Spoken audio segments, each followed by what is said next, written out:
Wak, itu gas bocor, tolong dibenerin.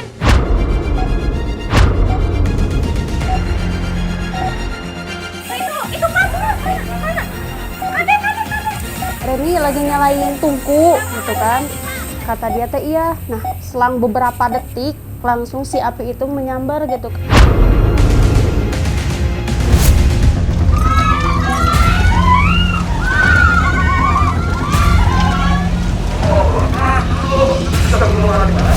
Dek, itu orang kenapa tuh berhenti depan kita?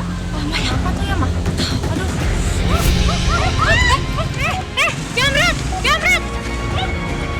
Langsung refleks ngejar pakai motor, terus sempet malangin dia gitu kan, aku gebuk gitu dia sempet oleng.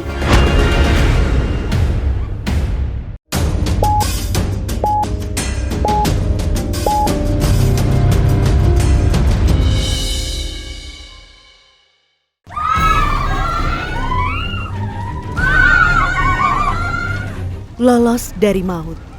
Itulah yang aku alami ketika si jago merah menyambar tubuhku. Tak menyangka, niat menolong sepupu justru membawa luka yang membekas dan tidak akan pernah hilang pada tubuhku.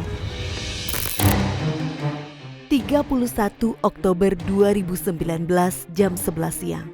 Terjadi ledakan tabung gas LPG di Kampung Cimaung Kidul, RT 02 RW 1, Desa Kolot, Kecamatan Cilawu, Kabupaten Garut. Kebocoran pada tabung hingga menyambar pada tungku api yang sedang menyala, menjadi biang keladi ledakan hebat ini. Akibatnya 2 orang meninggal dunia dan 2 orang lainnya mengalami luka bakar yang cukup parah. Inilah pertaruhanku hidup dan mati, melawan panasnya kobaran gas dan api. Sobat penyintas, namaku Setiawati. 2019 silam, aku berhasil lolos dari maut yang hampir merenggut nyawaku akibat ledakan hebat.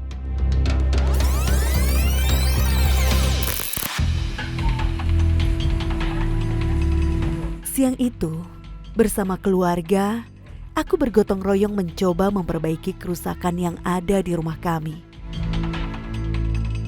Awalnya sih saya lagi beres-beres gitu ya, beres-beres di belakang rumah. Kan pada berantakan gitu, seperti genting gitu, pada bocor gitu kan. Hidup di desa membuat kami terbiasa untuk melakukan sendiri perbaikan-perbaikan kecil.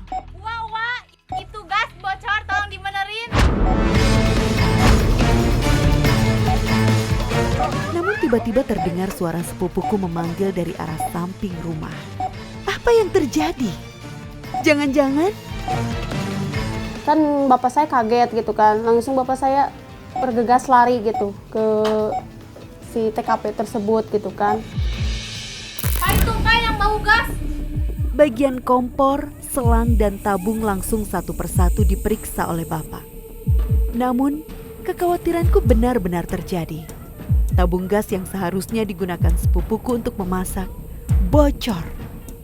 Demi menyelamatkan situasi secepat mungkin, bapak mengevakuasi tabung gas yang bocor. Langsung si tabung gas itu dibawa ke kamar mandi kan, dimasukin ke dalam ember yang berisi air, ditangkubin gitu. Terus udah itu ditutup pakai pakaian kotor gitu kan, banyakan pakaian kotor. Tindakan bapak untuk menangani tabung gas yang bocor dengan merendamnya ke dalam air bukan tanpa alasan. Sudah menjadi pengetahuan umum bahwa isi tabung adalah zat gas yang diproses menjadi cair. Sehingga penanganan singkat yang dilakukan ketika terjadi kebocoran oleh bapak adalah dengan menyatukannya ke dalam air.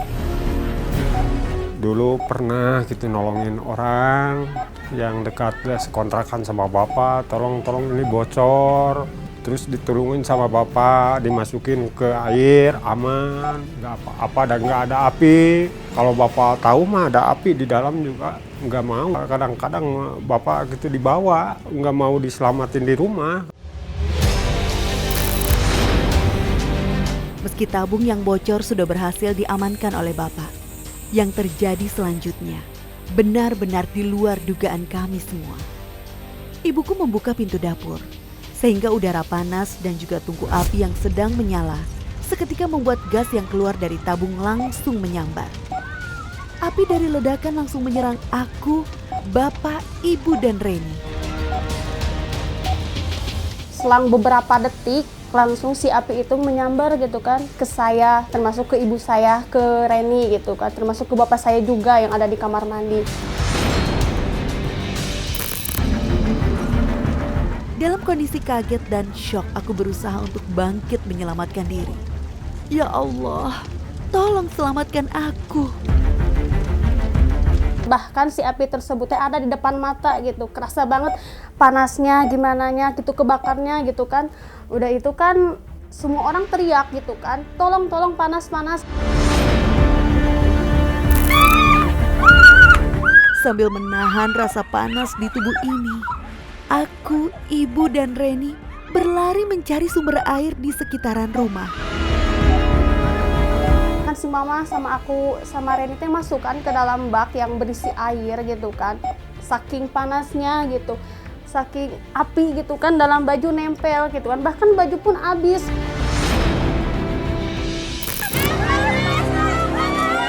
Tebakanku salah. Dengan terjun ke dalam kolam, rasa panas yang aku rasakan justru semakin hebat. Aku pun terus mencari cara bagaimana untuk menghilangkan rasa panas ini dari tubuhku.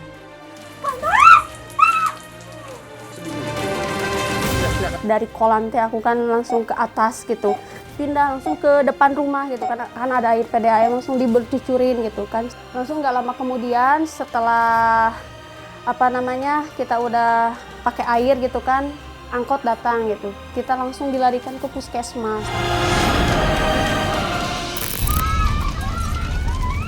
Mengetahui keluarga kami terkena musibah ledakan, orang-orang langsung berupaya memberikan pertolongan dengan membawa kami ke puskesmas terdekat. Namun sayang, ternyata api membakar kulitku cukup parah, sehingga dibutuhkan penanganan yang lebih serius.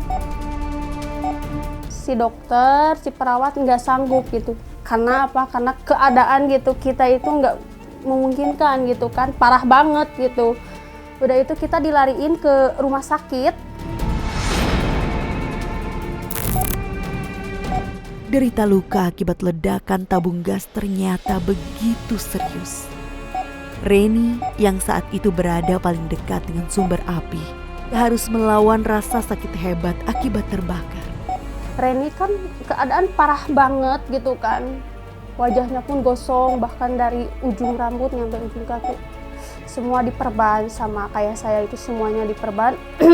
Dia kan nggak kuat gitu, karena dia nggak kuat dia meninggal. Masih menyimpan kesedihan akibat meninggalnya sepupuku Reni, aku harus dihadapkan pada kenyataan pahit lain. Aku dan bapak harus kehilangan lagi orang tersayang. Ibuku meninggal dunia. Aku hancur, terpukul, dan putus asa. Bagaimana nasibku tanpa seorang ibu? Dari situ aku shock, aku teriak, bahkan aku sempat putus asa gitu kan teh ya. Sempat putus asa, ya Allah, ibu saya meninggal, terus saya sama siapa gitu, mikir gitu. Tapi udah itu saya mikir lagi, banyak lagi yang menyemangatin saya, mensupport saya gitu kan. Bahkan yang paling paling benar-benar gitu tanggung jawab itu kakak saya ya, yang ada di Jakarta. Dia benar-benar banget gitu memperjuangin gitu. Kini sosok ibu yang aku cintai telah tiada. Hanya doa yang bisa aku panjatkan untuk dia yang telah melahirkanku. Dulu sempat gini ibu, sempat gini, kita kan sering gitu kan curhat gitu kan, apa-apa kalau misalkan aku kalau ada masalah apa-apa curhat ke ibu gitu kan. Ibu sempat gini bilang, Teteh, apabila nanti teteh udah mau nikah.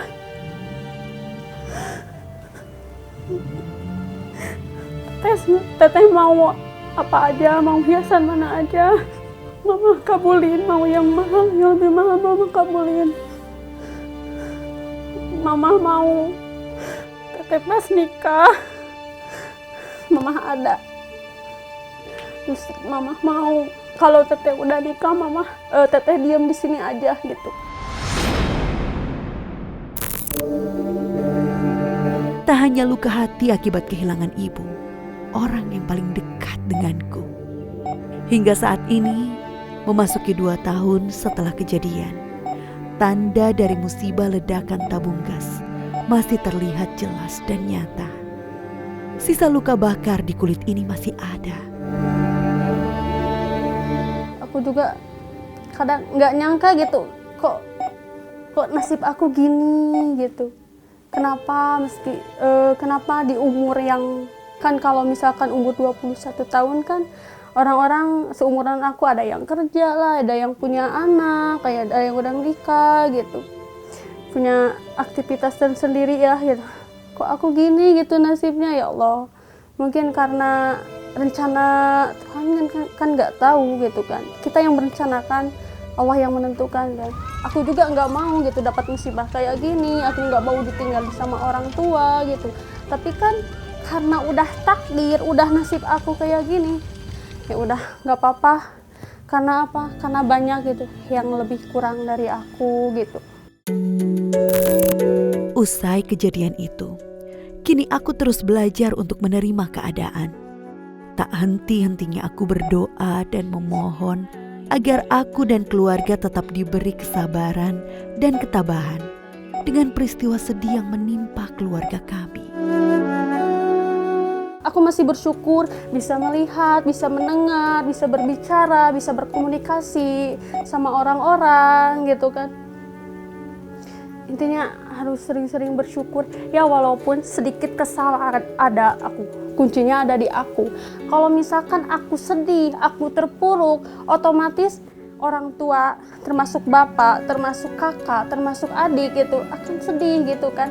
Kalau misalkan kita bahagia, tersenyum gitu kan, ngasih senyuman, orang tua kan pasti bahagia gitu.